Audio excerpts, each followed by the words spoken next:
Now, with that, I guess I'll hand it over to Brett to kind of welcome us and and give like kind of some brief intros, and then we'll get into it.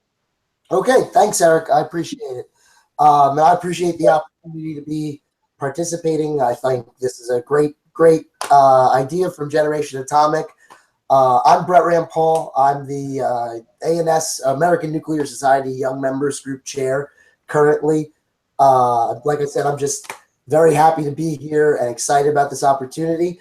You just heard from Eric Meyer, one of the directors and founders of Generation Atomic, opera singer turned nuclear organizer extraordinaire.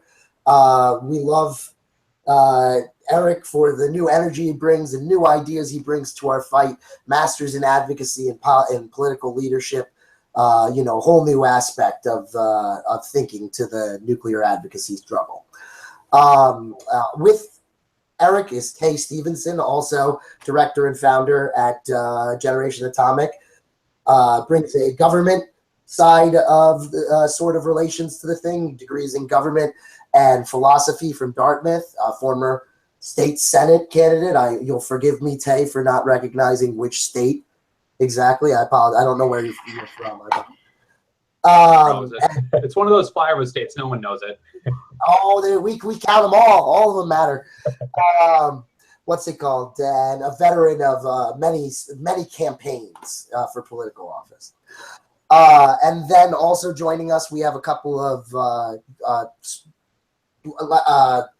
important or long-standing ANS members that I like to see on things like this. Daniel Curtis, long-standing member of the Student Sections Committee from MIT, Massachusetts Institute of Technology. We love our acronyms. And Nicholas Thompson, current Young Members Group Secretary from RPI, Rensselaer Polytechnic Institute.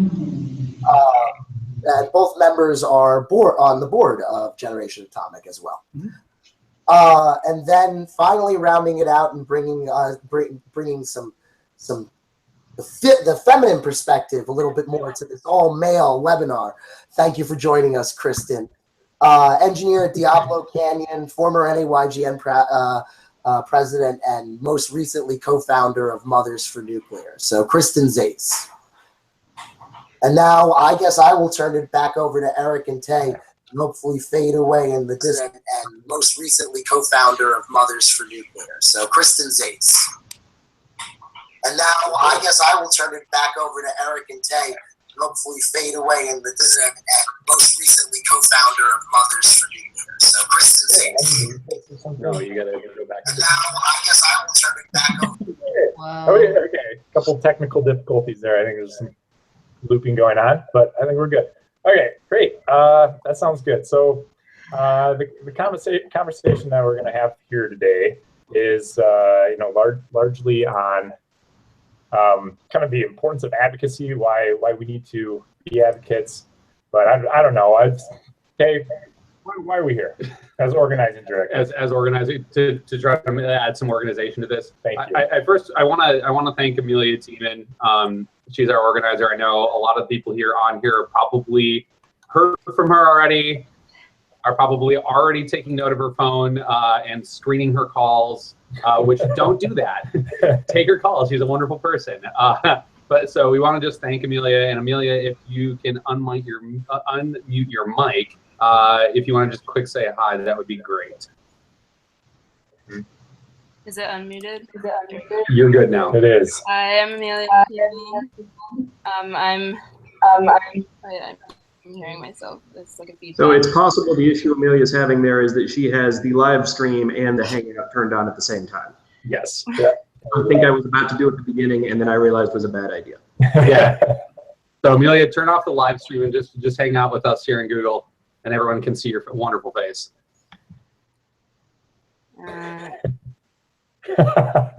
Okay, well, while I try to figure this out, I'm Amelia Tiemann. I'm an organizer with Generation Atomic, and I've been reaching out to ANS members and leaders and basically giving them the rundown of what we're up to and trying to sort of gauge interest in advocacy and outreach.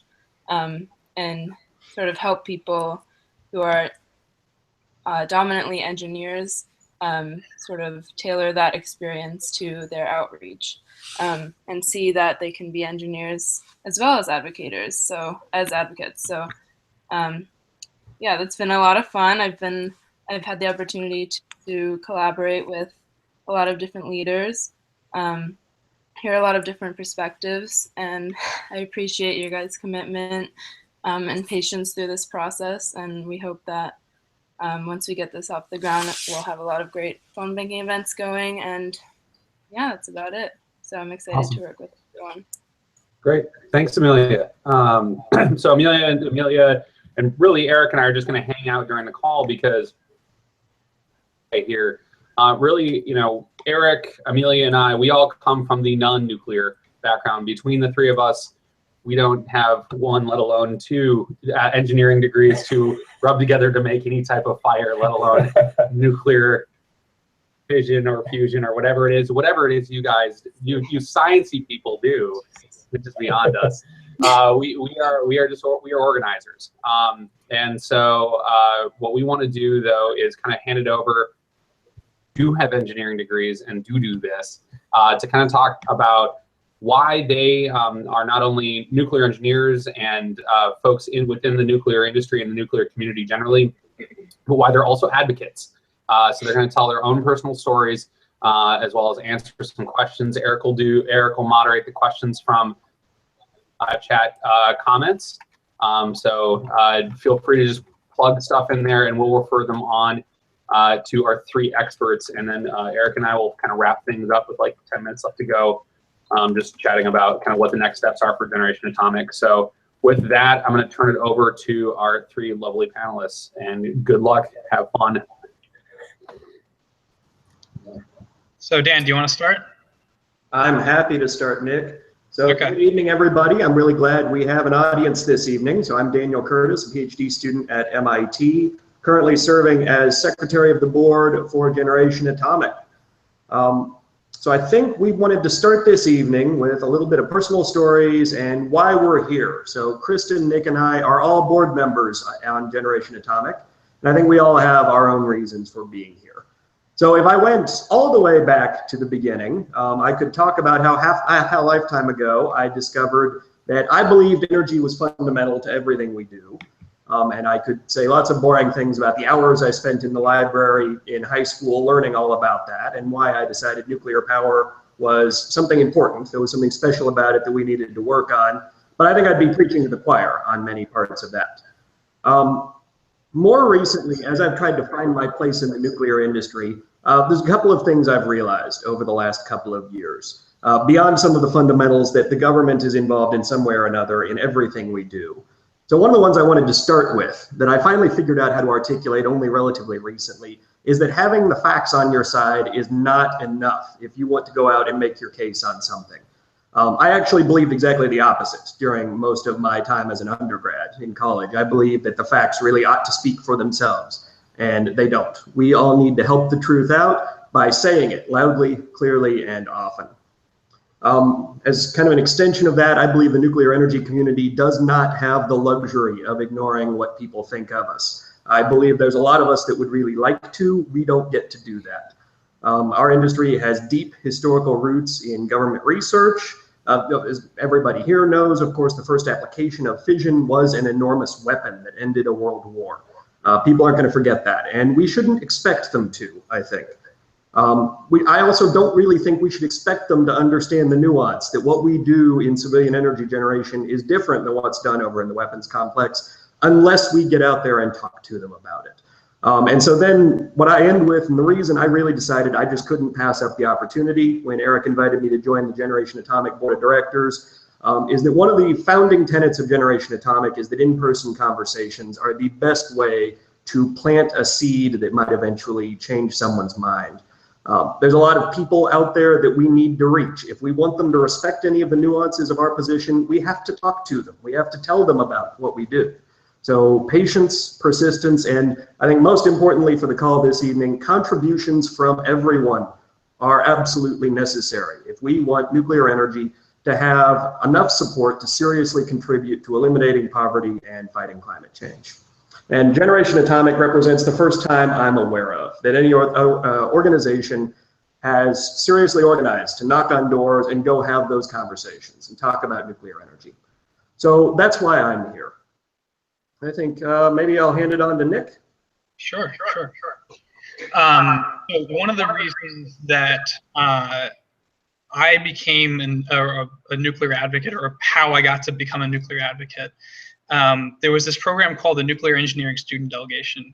And if you are at all interested in policy, then you should definitely apply for it if you're a student, absolutely.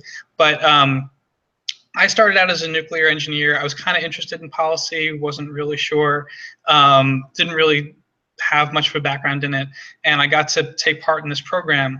And what we did in that program was we actually went to different members of Congress, to different branches of the government. So we went over to the Environmental Protection Agency, over to the Nuclear Regulatory Commission, to the Department of Energy, to representatives, senators, and also to think tanks too. And we tried to make the case of why nuclear energy was important, and specifically why funding nuclear engineering education was important.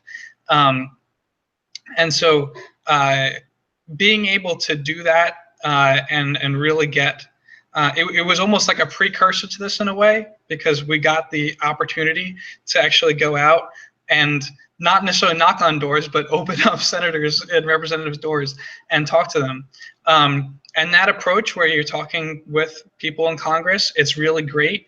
But unless you have the support of people that they represent, they're not necessarily going to follow through on what you're trying to convince them of. And so what's really interesting and exciting me about Generation Atomic is that there's actually a lot of people out there that really haven't thought much about nuclear. And some of those people might support nuclear, some of those people might not support nuclear, some of those people just really don't know. So there's just so many of these people that are on the sidelines, and they're really not speaking out about nuclear because they just haven't thought about it, or no one's asked them to. And so what we're trying to do with Generation Atomic here is literally go knock on doors, try to talk to people, and try to generate that literally grassroots support for nuclear. And so I think that's I think it's really important. The other thing about any hard topic, especially nuclear, is that it's really hard to change people's minds about things. And so it usually takes not just one conversation, but multiple conversations. And by actually going out there and talking to people and reaching out to as many people in the community as we can, we'll be able to generate more and more of those conversations about nuclear and bring it up more and more, and hopefully change more people's minds. What I'm also really excited about is that we're trying to base the approach that we're doing on kind of the best practices of other campaigns. So this is something that we know has worked in the past for other activities, other events, other types of things. And so we're trying to take this model and apply it to nuclear. And it's so far it is working. We're getting support. So for me, I think that's really exciting, and I'm really excited to be a part of it. So yeah. Kristen? Thanks, Nick. Hi, everyone. I'm Kristen Zaitz. I'm a civil engineer by training and project manager. I don't really know a lot about nuclear science and technology.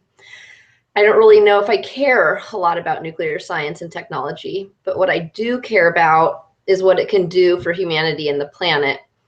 And when I put that together with my employment at a nuclear power plant and my kind of reluctant education about the technology, I realized that I'd made a career choice that that really aligned with my personal values and what I wanted to do with my life as far as making a contribution to humanity and the planet. And I think it took me a long time to come to that, because I was pretty skeptical of nuclear for a long time. And it took a lot of conversations and personal connection and exploration for me to get there. But the facts about nuclear didn't really make me care about it. And I think that's the challenge that we all have when we're talking about nuclear with anyone. You can't really make them care about it. A lot of people don't connect with the what of nuclear energy, you know, how a reactor works or how we make it safe, et cetera. You're either going to bore them or you're going to scare them. But what I'm excited about this new wave of advocacy with Generation Atomic and with others is that we're starting to talk about why and why we all care about it. Because people in the end, you know, you could talk at them at a door for as long as they'll let you, but unless they connect something that they care about with what you're talking about, they're not going to take action for it.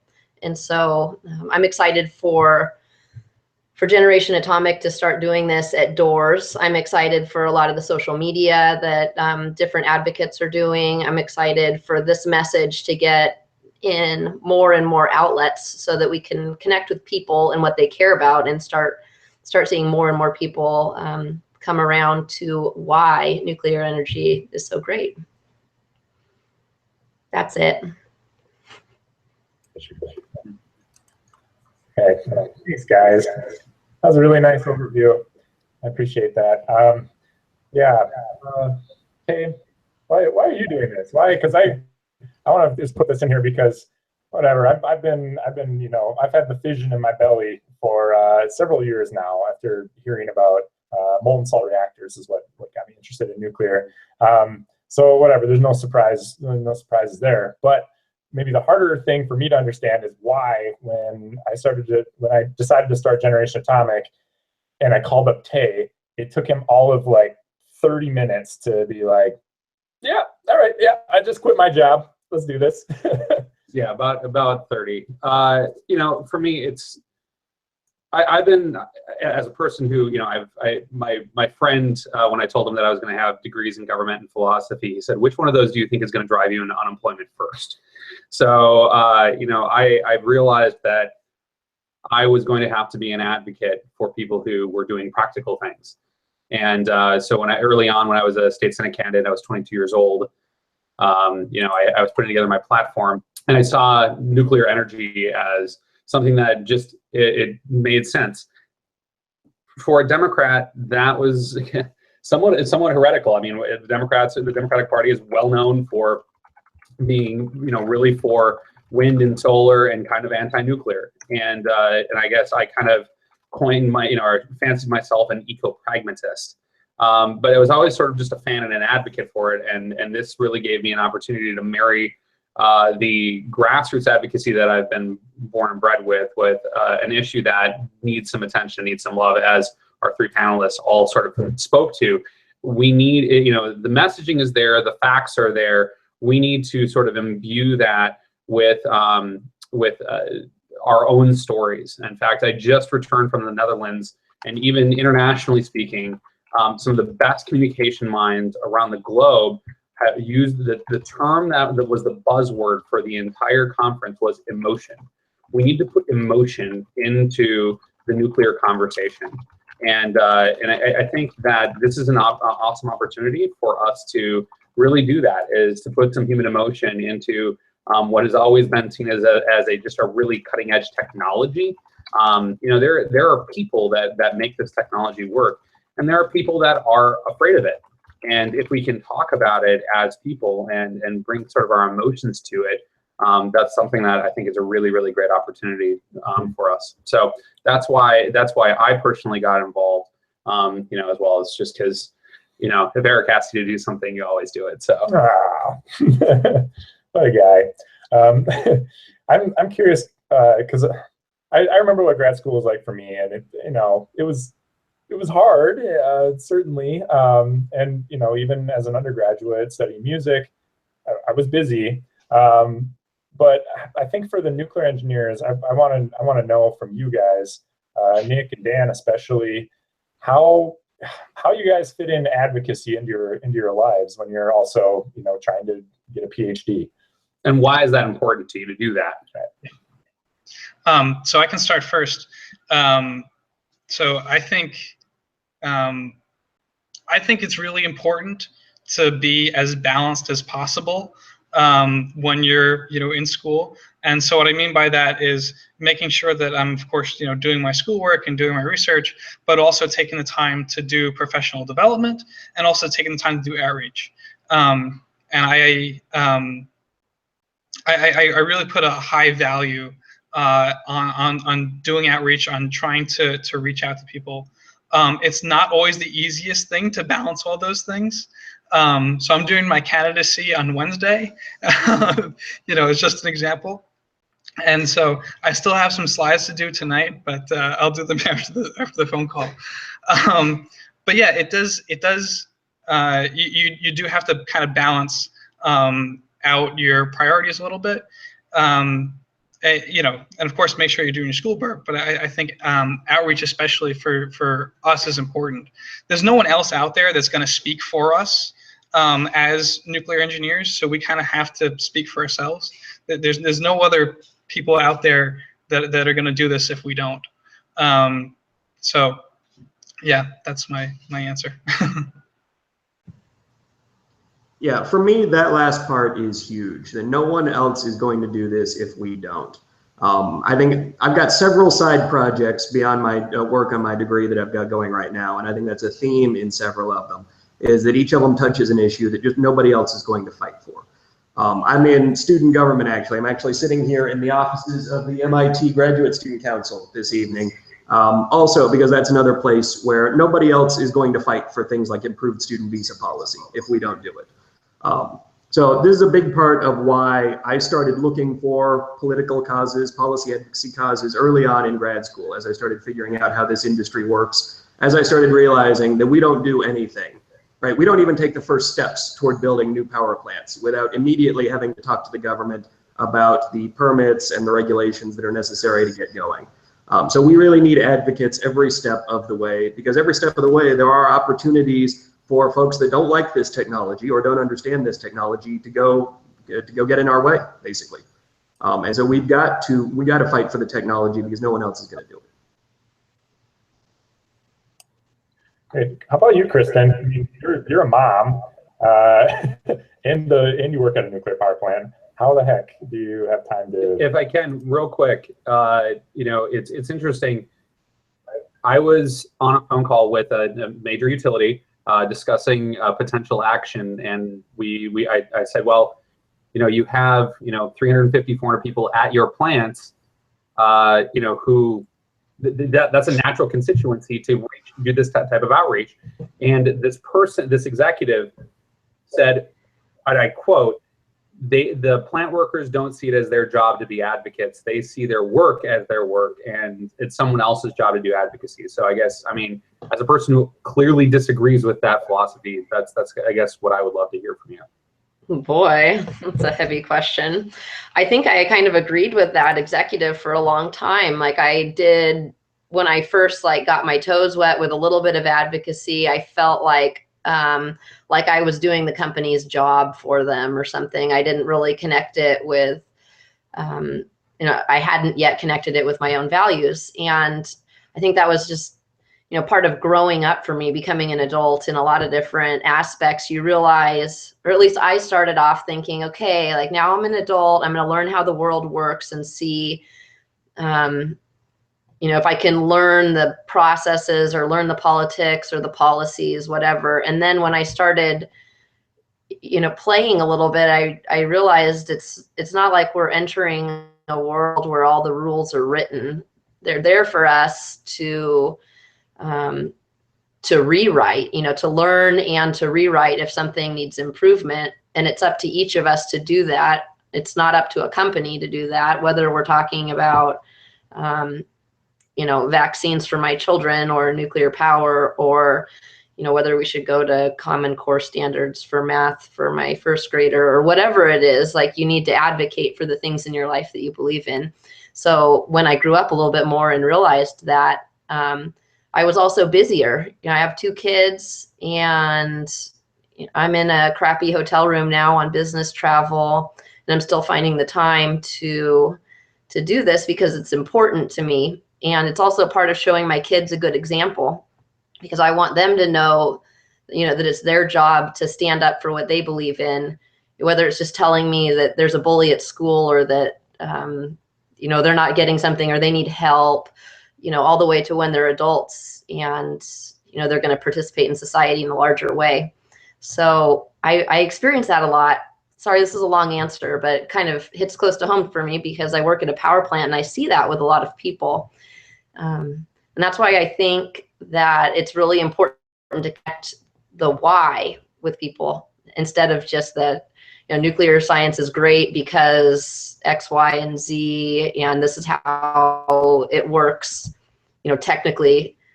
Do you see my eyes glazing over? Like, I don't care. You need to connect with people about things they care about. And that's when you see moms showing up for PTA meetings, even though they don't have time for it, etc. We need those same moms to show up for nuclear power meetings. Absolutely. Yeah, and I think that segues into really well into a question that we got from the chat room a second ago. Clawbane asks, it seems like Gen A is a grassroots organization. What do you think would be the most effective thing we can do on a local level? What do you think, Tay? So, I mean, I certainly want to make sure that the panelists. So I'm gonna give the panelists a little bit of time to think while I sort of answer this from a very practical organizer mindset. And you guys can kind of answer it, because I would be coming to you to be some of these advocates. But what we find, generally speaking, in how we put together our proposals for folks who want us to organize actions, is that we need to develop critical mass and develop outside communities. I see Meredith is watching right now, and I'm going to just actually quote her from the chat room. She said, "I agree that nuclear professionals should advocate for nuclear, but other people support it too. My daughter works at Melstone. My brother was in nuclear Navy. I think nuclear is the future." And Meredith's exactly right. I mean, part of what we're trying to do at Generation Atomic is bring those folks together.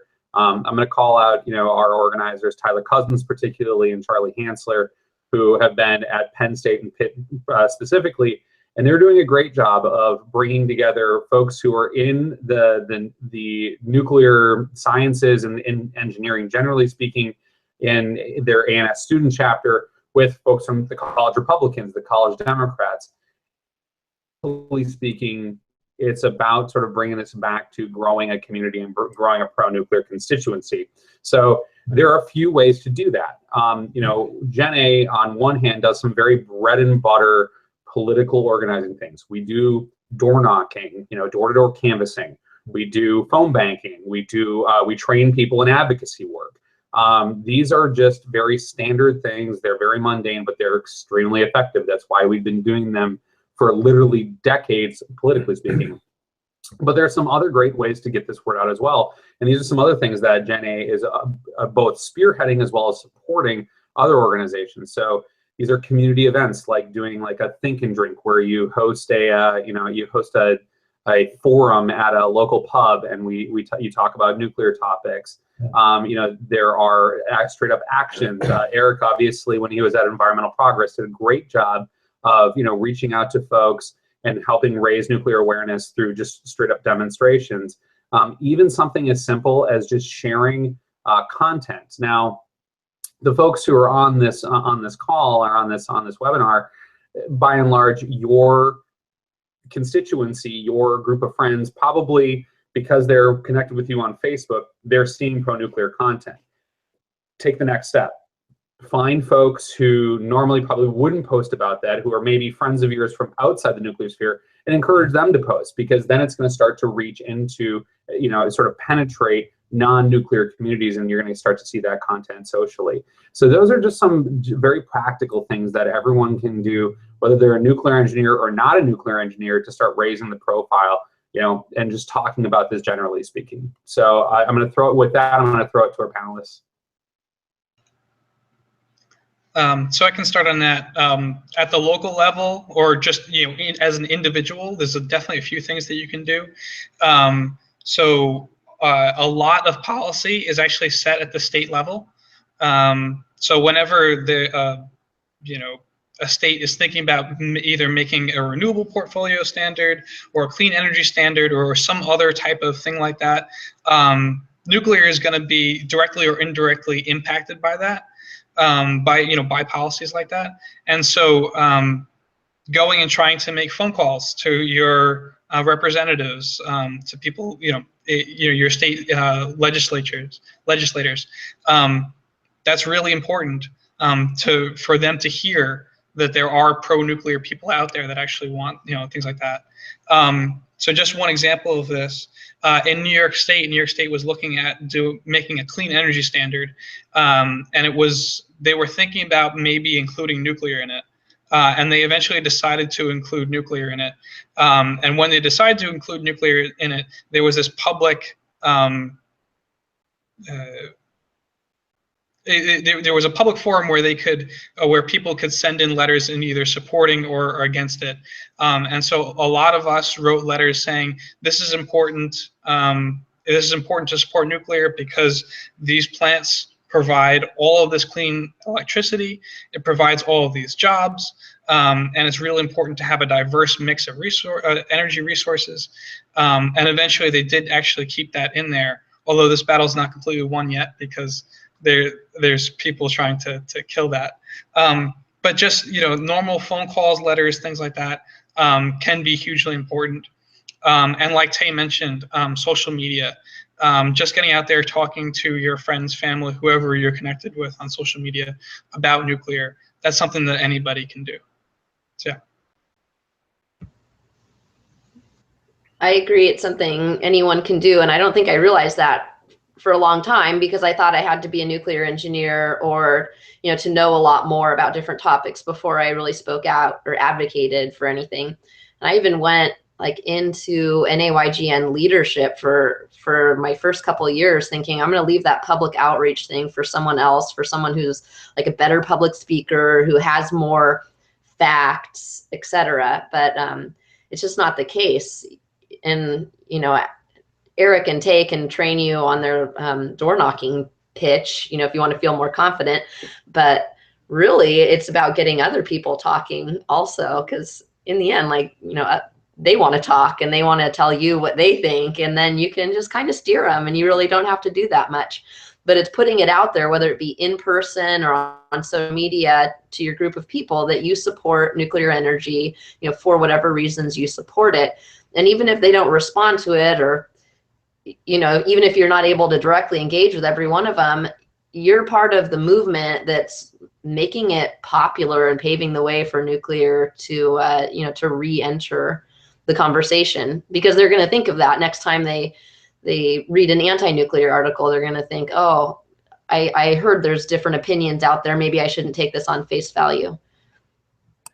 No, and Kristen, that's exactly right. And really, our canvassing pitch is really a lot of open-ended questions of which of the benefits of nuclear do you support?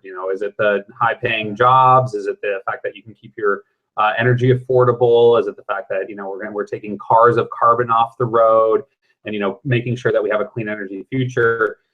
And then asking them why, allowing them to tell their story. And that's part of the reason why I think our model is a little bit different than maybe what a lot of people typically think of when they think of bread and butter canvassing, door knocking, phone banking, where it's I deliver a script and I'm just talking at someone. Really, it's a conversation, and it's a matter of sharing values, and you get to kind of tell your story. And that's kind of what we're trying to bring out in this webinar a little bit. So I think that was incredibly well said. And I think it's something that's really important as we go on. Dan, do you have anything to add?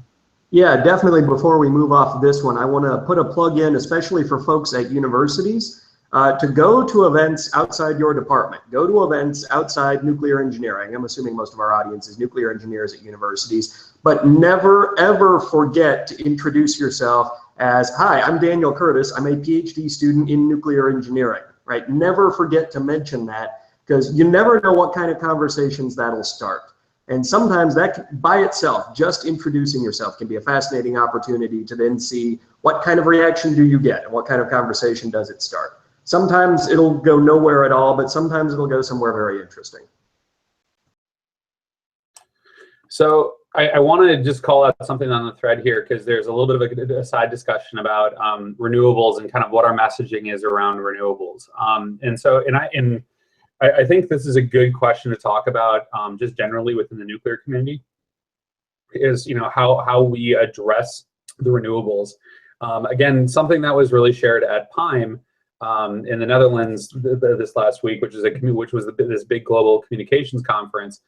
They were talking about how really the fossil fuel industry has co-opted the renewables as a partner in sort of being anti-nuclear, which I think is really interesting. And it's something that I don't think we should let happen. One of the things that we talked about a lot, and really some of the more successful European countries, they have really led with talking about the compatibility of renewables and nuclear technology. And I think that that's something that we have to embrace. When we're out on the doors, we talk about how nuclear isn't a silver bullet necessarily, but it needs to be a part of sort of the golden buckshot.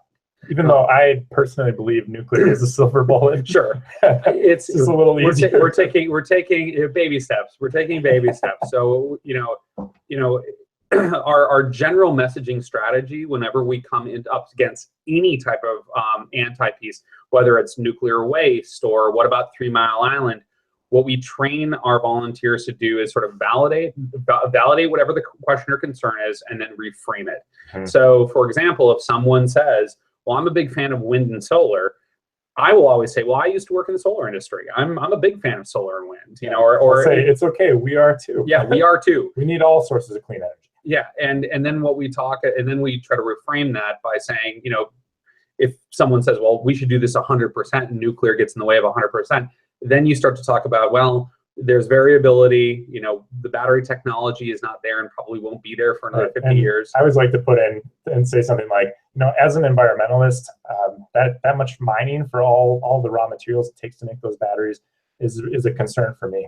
And I'd rather do something that requires a lot less and we know can provide the power we need. Right. So to that point, I think it's important to, again, validate and then reframe. You know, you're never going to, you sort of always, you catch more bees with honey than you do with vinegar. And so it's a little bit easier to sort of nudge people into seeing nuclear as a partner to and compatible with renewables than saying, no, we have to dismiss all of renewables and all of fossil fuels and go straight to nuclear. It's just not practical. Yeah. And just to add on that a little bit, there's a researcher at MIT, his name is Jesse Jenkins, and he's done a lot of work trying to look at different energy systems and how they, the energy system for the future. And basically all the different studies that have said, here's how we can get to really low carbon, you know, he's looked at all of these different things. And the 100% wind, water, solar, 100% renewables, that actually costs a lot more and it's a lot harder to get there than if you're just 100% mix of low carbon. So if it's 100% renewables plus nuclear and plus even some carbon capture and sequestration, if that ever happens, that's a lot easier to get to. It's a lot simpler and a lot cheaper to get to than just 100% renewables. I really like renewables too. I think we're going to have renewables plus nuclear to get a clean energy grid in the future. Okay, go ahead. So, if Kristen, did you have something you wanted to add? Sure. I think it's just coming back to that, what's the goal? And a lot of the people who are resistant to nuclear and that are pushing the 100% wind, water, solar agenda, they are super concerned about climate. And so, you know, pointing out that we're also concerned about climate. And, you know, since you are concerned about climate, you know that reducing carbon emissions right now is super important. And when nuclear plants are shut down, they're usually replaced with fossil fuels. So I think that message kind of, it works, especially if, you know, for people who think that renewables can do it all. And then when you get into the, you know, science of it, I think that's going to rule the day. I mean, my 7-year-old, he's crushed that Diablo Canyon has announced that they're not going to relicense, and that's where I work. And so one day he told me, Mom, I have the answer. You know, because he at 7 knows about the intermittency of solar. We have solar panels on our van, and anyway, so we've learned about real world restrictions of that power. But he's like, Mom, we're going to put solar panels all around the world, and then we're going to run wires and connect them all. And I'm going, well, you know, honey, some really smart people are proposing right now, and like literally. It kind of blew my mind. You know, the solution that my 7-year-old just came up with isn't going to happen soon enough to make climate not a concern anymore. We need maybe a more realistic solution so that we can reduce carbon emissions now. That's right. And then I also show him my split don't emit stickers.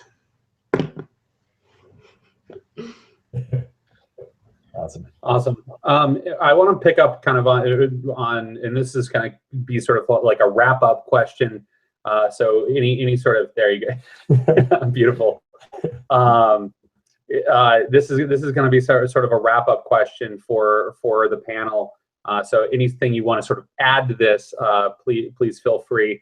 You know, Dan talked about outreach to other folks, and really how, you know, this is sort of Gen A's major mission here, is to take messaging that has been that has sort of, you know, traditional messaging strategies that have sort of created a small kind of insular community of support, a good community quality, just not a very quantity oriented community.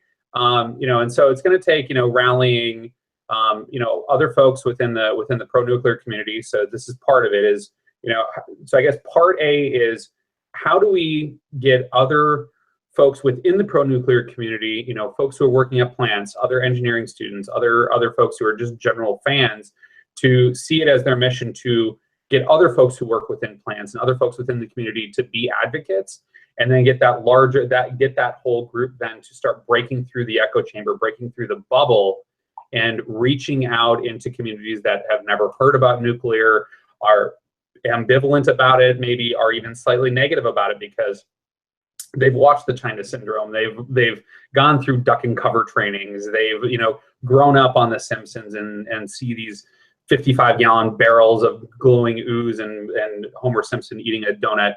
How do we kind of go from part A of expanding the advocacy community within our nuclear community, and then B, outside of the bubble? All right, I'm happy to say a few words about part A. I think there's at least 2 big components to part A, to making advocates out of the folks that are within our bubble. Did I hear the first part right, Tay?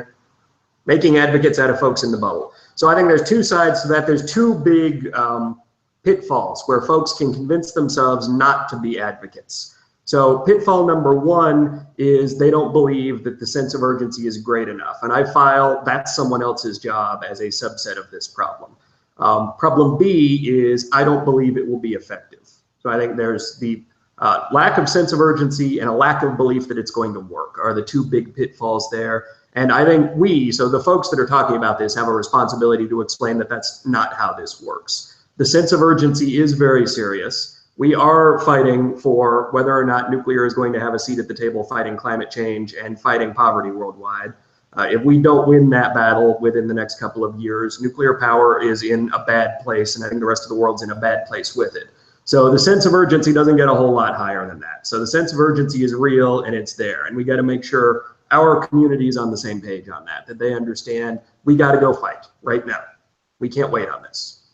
The other side is effectiveness. So I think there's a lot of folks in our community that, number 1, don't want to waste their time on something that's not going to be effective. And number 2, don't want to be counterproductive, basically. They don't want to walk into a community and try to talk about nuclear power with folks that don't know about it, and actually be counterproductive or be harmful. So we've got to, I think, set the right expectations is a really important place to work on this. To set the expectation that you're not convincing people in one conversation. There's no home runs in this kind of business. You're planting seeds. So you're trying to plant the facts. You're trying to get the wheels turning. You shouldn't expect actually to see somebody turn on a dime while you're right there talking to them. And I think engineers that spend all of their time doing calculations really like to immediately know what the answer is. I mean, when you go solve a differential equation and you put it in a computer, you see the answer like that. It's fast, it's immediate, you know what you're doing next. Having a conversation isn't like that, and planting that seed that will eventually change somebody's mind doesn't work that way. So I think setting the right expectations that this takes patience, it takes persistence, and you should not expect to see immediate results is key in activating the community that's already within our bubble. That was an amazing answer, Dan. Thank you so much. Anybody else? Yeah, well, I just want to piggyback on that just for half a second here. You're absolutely right. We are planting seeds. This is a long game. We're putting this idea. I mean, when we're doing our door-to-door conversations and when we're doing these phone banks where we're talking to folks who have signed down supporters, it's a long-term game. But I had to say, sometimes there are exceptions. Sometimes people are almost there and they just need somebody to push them over the top. And I can think of a handful of times when we were canvassing in Pittsburgh and in State College, Pennsylvania, and I had conversations with people and just to watch them kind of work through it in their minds after kind of asking the questions and have at the beginning of the conversation have them be agnostic or against nuclear, and throughout the course of the conversation have them change their mind.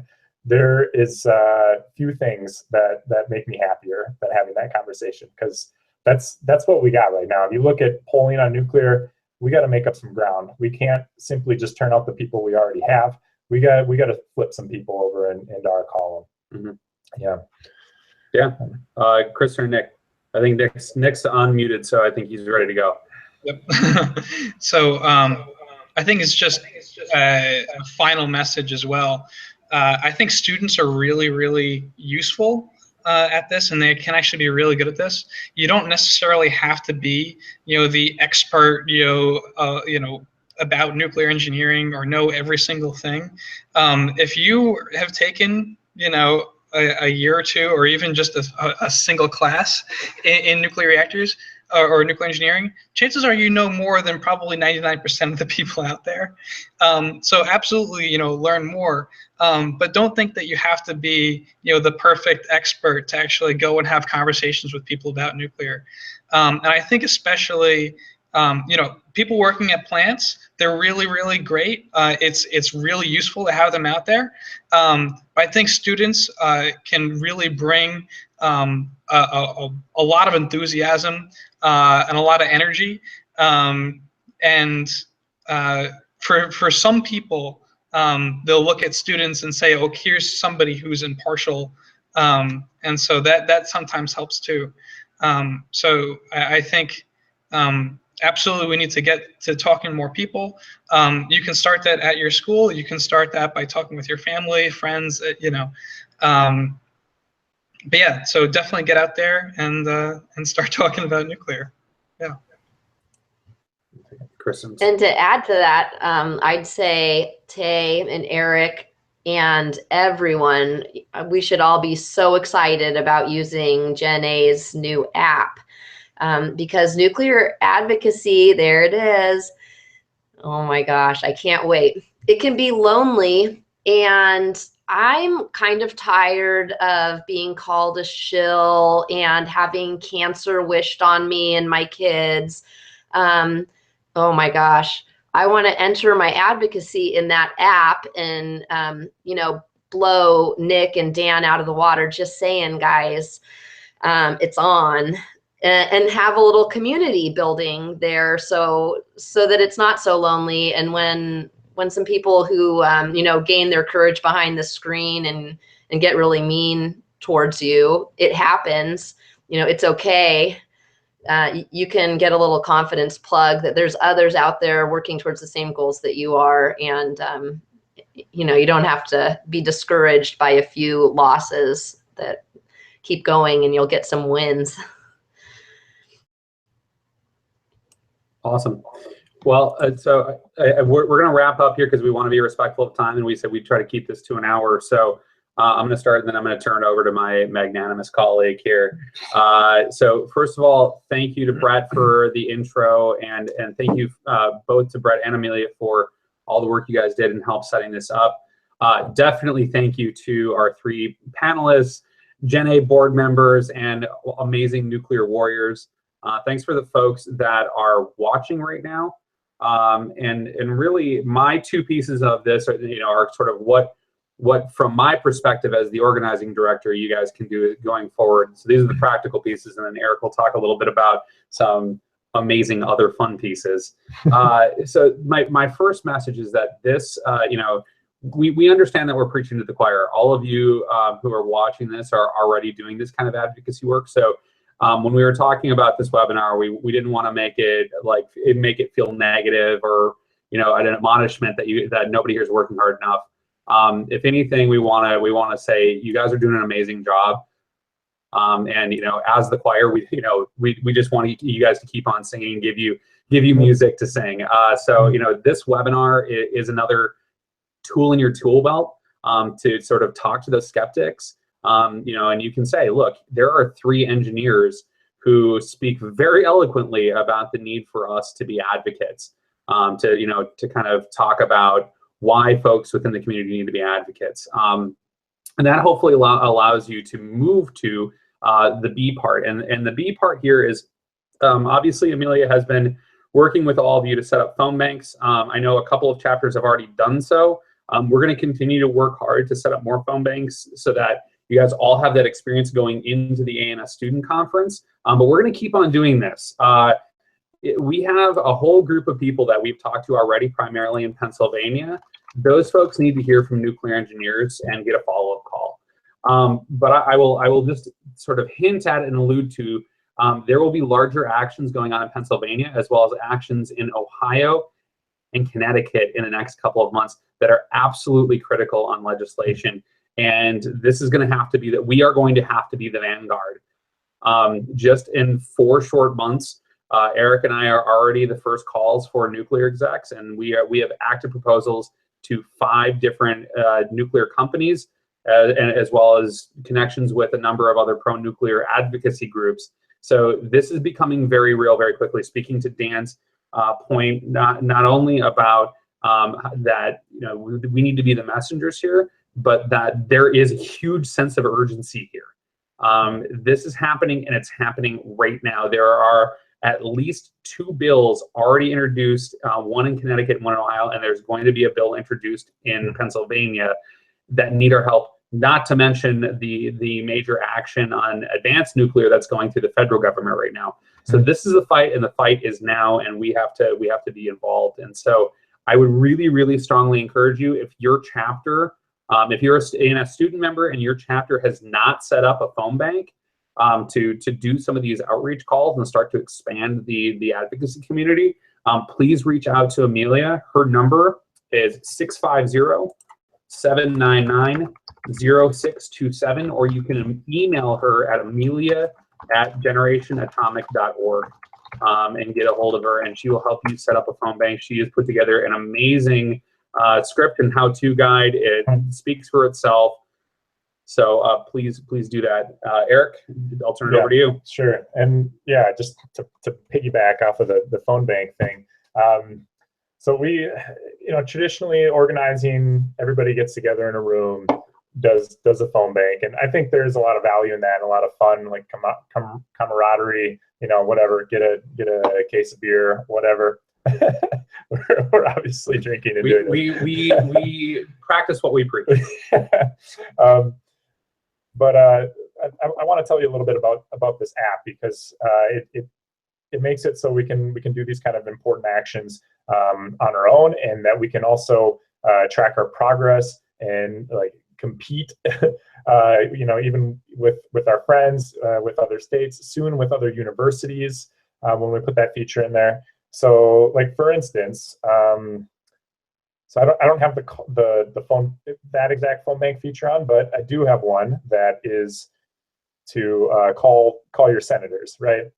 So it's under it's under the, wow, this is going to look great on this camera. Yeah, that's not washed out at all. If you could see this, it would say lobby, and then a colon, and then call senators to support NECA, which is one of the bills in process right now. So you click that, it pulls up a short script. You deliver it to your senator, and then or you deliver it to the legislative staff of your senator, and they keep track of that. And then, during that day, that legislative aide will walk over to the senator's office and say, wow, 40 people called in support of this bill. I think it's a good choice. I think you should vote for it. So, if they're on the fence, worried that maybe they don't have the political cover they need, we can give them that. And it's those small nudges from a large group of us that really combine to change the course of history. And that's something I want to underscore. I mean, in the long history of humanity here, back to fire or before, we're lucky enough to be alive and have the knowledge and have the abilities to actually steer the course of history in the direction that it needs to go. If we want the planet to be a place that we're proud to hand down to our grandchildren. And what we're trying to do with this app is make that extremely easy for you guys to do, and then gamify the whole thing so it's fun and it gets competitive. So if you haven't gotten the beta yet, make sure there's a link in the chat window here. Make sure you sign up. We'll get it to you. It's in the beta, and then it'll be in the App Store and the Google Play Store. Give them the link again. It's just generationatomic.org/ANS. That works, or /get-involved. Either of those things. If you signed up for this webinar, or if you signed up on our volunteer list, you're on our list. You'll get an email to get the beta, and then it'll be in the App Store and the Google Play Store on April 5th. And if you're coming to the student conference, we are going to celebrate the launch, and there'll be some details about where we're going to do that. So I hope everybody can make it to that. And we're actually going to do a day of advocacy training on the 6th as well, if you're in town in Pittsburgh. So this is the beginnings. I sent out an email today, and I was like, this is right now, we're the Chicago pile, right? The engineers who put that together, they're like, we're pretty sure this is going to get really hot. We hope it doesn't kill us all. And then we're pretty sure that this is going to have some extremely positive implications in the future for humanity, right? And for a new way to produce energy. But they didn't know. So we're the Chicago pile right now. And, hopefully we can have a aggressive arc towards the advanced nuclear of movements to really torture the crap out of this metaphor. I hope you guys, I hope to, open up this tomorrow and see, wow, we had 30 people at the beginning of the day. Wow, look on the leaderboards now, and there's 50. I mean, we've had about 30 people watching the entire time. So I hope all you guys will join me on this. Yeah. With that, any final words, Tay, before we wrap this thing up? And I think just stay tuned to what we're doing here. Again, please use this as a springboard to reach out to your fellow students, fellow engineers, and then start reaching out beyond the community. Because as Eric said, for anybody who's seen our friend the atom, this is just one throw of the ping pong ball, and that creates a big chain reaction. So this is the beginning of the movement. So we really appreciate that. We do have a question about our next webinar. Again, stay tuned. This is our first shot at it. We had a couple of technical difficulties at the beginning, but I think we've got it pretty well worked out. So we will probably be doing these on a little bit more regular basis, maybe once a quarter or something like that. But again, use this webinar as an outreach tool. Quote it, give people links. It'll be available. We'll have it published on our website. So I don't know if you want to plug the March for Nuclear Science at all. Oh yeah. So April 22nd, Washington D.C. And actually the 21st, we're going to be doing legislative visits and making some signs and doing some advocacy training, just how to basically just go up, like what are the pickup lines to talk about nuclear to other pro-science environmental people, and how you can have those conversations in a really easygoing, eloquent way. And then the next day, you know, we're going to be out there having the conversations, and then marching with the rest of the pro science people out there. So you can RSVP for that on our website, and we'll have more details about that soon as well. So yeah, with that, thank you guys all so much for being a part of this, our first webinar. Eric? Yeah, that's all we got, folks. Maybe the next one I might sing a song. So yeah, good deal. We'll shoot you the link, and please share this around with your friends. Our guests again, and thanks for everybody who watched today. Appreciate it. All right, take care, guys.